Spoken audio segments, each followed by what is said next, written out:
시작할게요. 네. 네, 오늘 잠들기 전 묵상한 구절은요, 신명기 32장입니다. 신명기 32장 37절부터 52절까지인데요. 저 홍규, 해연, 자연, 주의, 지은 이렇게 읽겠습니다. 그분이 말씀하실 것이다. 지금 그들의 신들이 그들이 피난처로 삼은 바위가 어디 있느냐? 그들의 희생제물의 기름을 먹고 그들의 전제물인 포도주를 마신 그 신들 말이다. 그들이 일어나 너희를 돕게 하라. 그들이 너희에게 피난처를 주게 하라.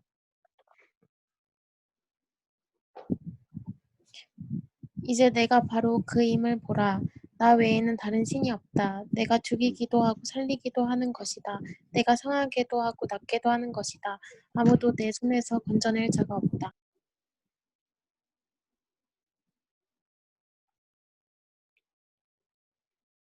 꼬였나 봐요, 순서가. 주의자매가 읽어주세요. 네. 내가 내 손을 하늘로 들어 올리고 선포한다. 내가 영원히 살 것이다. 혜연이가 읽어줄 거예요. 내가 내 번쩍이는 칼을 날카롭게 갈고 심판 때에 내 손이 그 칼을 잡을 때 내가 내 원수들에게 안갚음을 하고 나를 미워하는 자들에게 복수할 것이다. 내 화살들이 피로 가득하겠고 내 칼이 살해된 자와 잡힌 자들의 피와 함께 육체를 삼킬 것이니 곧 대적의 머리다. 민족들아, 그분의 백성들과 함께 즐거워하라. 그분이 그분의 종들의 피에 보복해 주실 것이다. 그분이 원수들에게 복수하시고 그분의 땅과 백성들이 지은 죄를 구속해 주실 것이다. 모세는 눈의 아들 여호수아와 함께 나와 백성들이 듣는 데에서 이 모든 노래로 말씀을 선언했습니다. 모세는 이 모든 말씀은 온 이스라엘에 다 낭송한 후에 그들에게 말했습니다. 내가 오늘 너희에게 진지하게 선포한 이 모든 말씀을 마음에 새겨서 너희가 너희 자녀들에게 명령해 삼가 이 모든 율법의 말씀을 지키게 하라. 가르침은 너희에게 그저 헛된 말씀이 아니라 너희의 생명이다. 이 말씀으로 인해 너희는 너희가 요단강을 건너 차지할 그 땅에서 오래도록 살게 될 것이다. 바로 같은 날 여호와께서 모세에게 말씀하셨습니다. 일어나 아바림 산맥으로 들어가 여리고 건너편 모압의 느보산으로 가서 내가 이스라엘 백성에게 그 소유물로 주는 땅 가나안을 바라보아라. 내 형 아론이 호르산에서 죽어 내 선조들에게로 돌아간 것 같이 내가 올라가는 산에서 죽어 내 선조들에게로 돌아갈 것이다.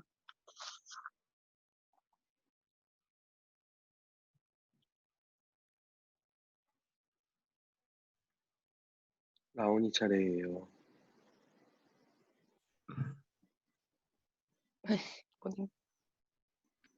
제가 읽겠습니다. 이는 너희가 신 광야의 무리바 가데스 물가에서 이스라엘 백성들이 보는 앞에서 내게 신의를 저버렸고 너희가 이스라엘 백성들 가운데 내 거룩함을 나타내지 않았기 때문이다. 그러므로 너는 내 앞에 있는 땅을 볼 수는 있겠으나 내가 이스라엘 자손에게 주는 그 땅에 들어가지는 못할 것이다. 아멘.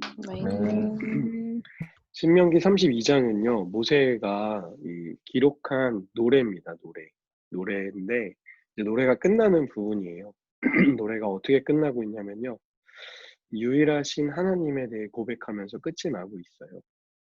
37절에 보니까 하나님께서 우상을 섬기는 사람들한테 이렇게 이야기하는 거예요. 지금 그들의 신들이 어딨냐?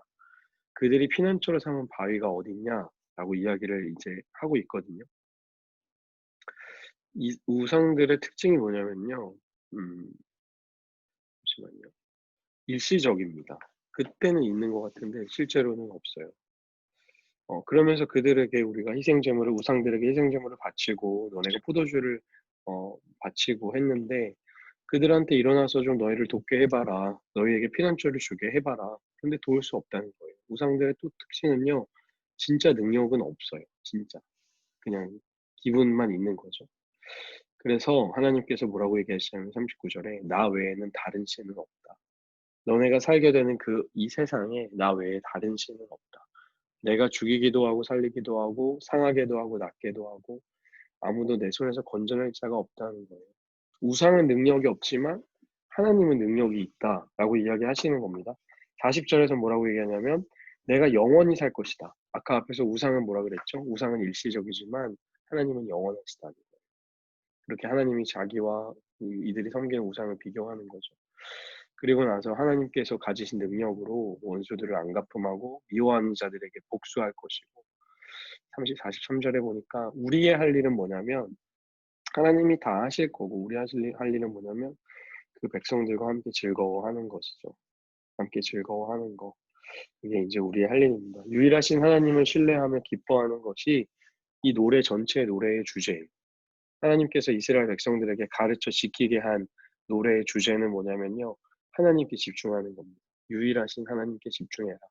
우상들이 새로운 것 같고 신기한 것 같고 뭔가 지루하지 않은 것 같지만 아니다. 그 유일하신 하나님을 기억해라 라는 거예요. 그러면서 이 노래 끝나고 나서 모세가 뭐라고 이야기하냐면요. 44절에 보니까 모세가 이 모든 노래로 말씀을 선언했대요. 근데 이 부분을 진짜 처음 읽었어요. 이런 말씀이 있는 줄 몰랐거든요. 그 노래로 우리가 찬양하면 어떻게 생각해요? 찬양하면 하나님께 영광 올려드리는 거라고 생각하잖아요. 모세는 뭐라고 얘기하냐면 노래로 말씀을 선언했대요. 그러니까 찬양 속에 담긴 어떤 의미냐면 찬양을 통해서 사람들에게 말씀을 선포하는 거나 마찬가지죠. 되게 효과적인 선포죠. 여러분들 찬양 듣다가 그냥 노래가 좋아서 울적하기도 하지만 그 가사 때문에 마음이 진짜 감동되는 건 뭐예요? 하나님이 그 찬양의 가사를 통해서 나에게 선언하고 계신 거거든요.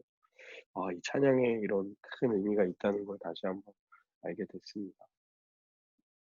하나님을 높이고 말씀을 선언하는 도구죠. 46절에 보니까 이 모든 말씀을 마음에 새겨서 자녀들에게 가르쳐서 지키게 하라고 그래요. 그러면서 47절에 뭐라고 얘기하냐면 이 가르침은 헛된 게 아니고 너희의 생명이라는 겁니다. 이 생명이라는 거, 이 말씀이 생명이다. 그 말씀을 지키고 살면 너네는 그곳에서 오랫동안 살 수 있게 된다는 것이죠. 그리스도인의 생명도 마찬가지예요. 하나님의 말씀을 지키는 겁니다. 말씀을 가까이 하고 따르고 지키는 거. 그게 우리 그리스도인들이 해야 할, 반드시 해야 할 아주 중요한 원리죠. 그러면서 마지막으로 하나님께서 모세에게 넌 여기까지야 라고 다시 한번 이야기하거든요. 꼭 이날 얘기하셔야 될지 모르겠어요. 48절에 보니까 바로 같은 날. 그러니까 모세가 노래를 가르치고 말씀이 생명이야. 말씀으로 하나님 찬양하다는 일이 딱 끝난 바로 그날 하나님께서 모세에게 뭐라고 얘기하시냐면 내가 올라가는 산에서 너는 죽을 거다 라고 이야기해요. 49절에 보니까 느보산으로 올라가라고 하잖아요. 느보산 올라가서 가나안 땅을 보기만 하라는 거예요. 근데 거기는 못 들어가고 이제 너 죽는다. 이 이야기를 굳이 꼭 이날 해야 되는가? 이 생명의 말씀을 선포한 날 해야 되는가? 참 하나님도 참 무심하시지라는 생각이 들어요. 그러면서 모세의 실수를 이야기하죠. 51절에 너가 하나님의 거룩함을 나타내지 않았다. 그래서 52절에 너는 결국에 그 땅을 볼 수는 있지만 들어가지는 못한다라는 이야기를 하고 있습니다. 그런데 이 이야기에 대해서 모세가 특별히 뭐 변론을 하거나 뭐 그런 이야기 안 하거든요. 그러니까 모세에게는 내가 죽고 안 죽고가 그렇게 중요한 게 아니었나 봐요. 왜냐하면 모세의 사명은 무엇이었냐면 이스라엘 백성들을 그 가나안까지 데리고 가는 거거든요. 그 출애굽해서 약속하신 땅으로. 근데 지금 약속하신 땅 앞에 왔잖아요. 자기는 일을 다 한 거거든요. 그러니까 내가 죽고 안 죽고는 별로 상관이 없는 거예요. 완전 사명에 붙들린 사람인 거죠. 우리가 두려움이 없이 살려면요, 인생의 목적을 가지고 살아야 되는 것 같아요. 제가 학교에서 공부하다가 어떤 교회 안 다니는 남자분이었는데 교수님이 그 남자분한테 이런 질문하더라고요. 당신은 인생의 목적이 뭡니까? 그랬더니 그분이 어떤 얘기하냐면 저는 제 삶이 누군가에게 도움이 됐으면 좋겠습니다. 그게 제 인생의 목적입니다. 라는 이야기 하더라고요. 너무 멋있는 것 같아요. 저도 참 자극을 받았어요. 내 인생을 통해서 오늘 누군가에게 도움이 됐다. 내일 죽어도 나는 한이 없는 거야. 왜 내 인생의 목적을 이뤘으니까. 그런 거나 마찬가지로 이 모세의 목적은 하나님의 말씀을 이루는 거였습니다. 그게 중요하죠. 하나님의 하나님 되심을 선언하는 게 모세의 사명이었죠. 오늘 말씀을 다시 기억해 보면 하나님 유일하신 하나님이라는 것이 이 노래의 주제입니다. 유일하신 하나님, 그분이 영원하시고 그분이 능력이 있다. 그거 이제 찬양으로 선언하는 거죠. 찬양은 하나님을 높이 올려드리는 것만 있는 게 아니고요. 말씀을 선언하는 의미도 있습니다. 모세의 사명은 하나님의 하나님 되신 유일하신 하나님, 생명의 말씀 선언하는 거, 이게 모세의 사명이었습니다. 죽는 거 사는 거 그에게 별로 중요하지 않았던 것 같아요. 우리에게 던지고 싶은 질문은 나의 삶의 목적은 무엇인가? 나는 그 목적을 향해 하루하루 살아가고 있는가? 이런 질문을 우리에게 던져보는 밤이 되면 좋겠습니다. 하나님의 하나님 되심을 선언하는 우리가 되기를 간절히 소망합니다. 네, 아멘. 아멘입니다. 기도하고 마치겠습니다. 하나님 감사합니다. 하나님께서 이스라엘 백성들에게 가르쳐 주신 노래는 하나님을 하나님 되심을 인정하는 것이었습니다. 우리가 삶에서 많은 문제들과 어려움들 만나지만 우리를 지으시고 또 모든 것을 지으시고 주관하시는 그 하나님이 나의 살아계신 하나님이심을 인정하며 그 하나님을 신뢰하고 살아가는 우리들 될 수 있도록 인도하여 주시옵소서. 연약하고 부족한 우리들입니다. 그러나 한 주 동안 우리를 잘 지켜주시고 하루하루 조금씩 또 하나님의 계획하신 목적에 따라 살게 하심을 감사합니다. 지금은 방황하고 힘이 들지만 그러나 우리의 삶이 하나님께로 향할 수 있도록 날마다 말씀을 통해 자신을 비추어 보는 또 그렇게 방향을 새로 잡아 나아가는 우리들 될 수 있도록 인도하여 주옵소서. 이 밤에도 평안함 주실 줄 믿습니다. 감사드리며 예수님의 이름으로 기도합니다. 아멘. 아멘. 아멘. 네. 감사합니다. 감사합니다. 뿅뿅.